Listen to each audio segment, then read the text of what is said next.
আসসালামু আলাইকুম। Easy learning for জুনিয়র্সের পক্ষ থেকে সকলকে শুভেচ্ছা ও স্বাগতম। তোমাদের নবম শ্রেণীর ষান্মাসিক সামষ্টিক মূল্যায়নের ইসলাম শিক্ষার আমরা শিক্ষার্থীদের জন্য নির্দেশনা এটা দেখে নিব। সামাজিক সমস্যা বিশ্লেষণ করে ইসলামের বিধিবিধানের আলোকে সমাধান করি। আমরা দৈনন্দিন জীবনে আমাদের চারপাশে প্রতিনিয়ত বিভিন্ন সমস্যা বা চ্যালেঞ্জগুলো দেখতে পাই। ইসলামের নির্দেশনা বিধিবিধান যথাযথভাবে চর্চা করলে এ ধরনের সমস্যার সমাধান করা সম্ভব। তুমি যে এলাকায় বা অঞ্চলে বসবাস করো সে এলাকার বিভিন্ন সামাজিক সমস্যার সমাধানে ইসলামের বিধিবিধানগুলো বিশ্লেষণ করো।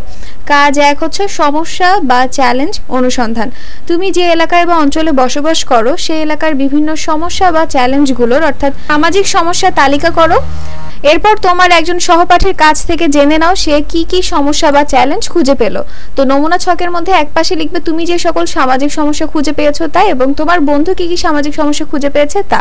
এরপরে কাজ 2 হচ্ছে সমাধানযোগ্য সমস্যা নির্বাচন ও পরিকল্পনা প্রণয়ন। তোমরা এলাকার বিভিন্ন সামাজিক সমস্যা খুঁজে পেয়েছো।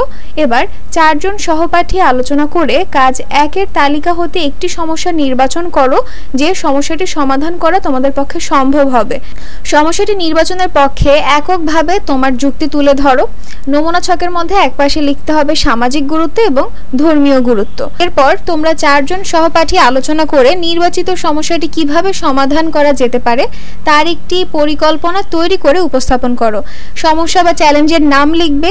এরপরে হচ্ছে সমাধানের উদ্দেশ্য, মানে তোমরা কেন এটা সমাধান করতে চাচ্ছ, সময় মানে কতদিন লাগবে সমস্যাটি সমাধান করতে, কার কার সহায়তা প্রয়োজন, স্ব দায়িত্ব বন্টন মানে নিজেদের মধ্যে দায়িত্বগুলো তোমরা ভাগাভাগি করে নিবে। এরপর রয়েছে ইসলামের বিধিবিধান ও নির্দেশনার চর্চা বা প্রয়োগ, নৈতিক ও মানবিক। এরপরে কাজ 3-এ বলেছে তোমার বিদ্যালয় বা এলাকার একটি ইতিবাচক উদ্যোগ চিহ্নিত করো। ইসলামের নির্দেশনা বিধিবিধান ও রীতিনীতি ইত্যাদির আলোকে ইতিবাচক উদ্যোগটির স্বরূপ, উদ্যোগ গ্রহণের কারণ ও ফলাফল বিশ্লেষণ করে একটি প্রতিবেদন লেখো। কাজ 4 বলেছে ইসলামের বিধিবিধান দৈনন্দিন জীবনে অনুশীলন করি।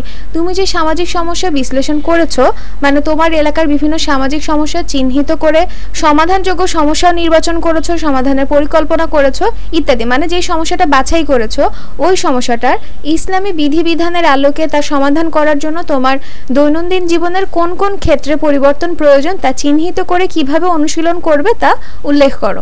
তো তোমাদের নবম শ্রেণীর ইসলাম শিক্ষা এটাই হচ্ছে ষান্মাসিক সামষ্টিক মূল্যায়নের জন্য রয়েছে। আমি খুব শীঘ্রই প্রত্যেকটি কাজের উত্তর দেওয়ার চেষ্টা করব, তোমরা আমার সঙ্গেই থাকো।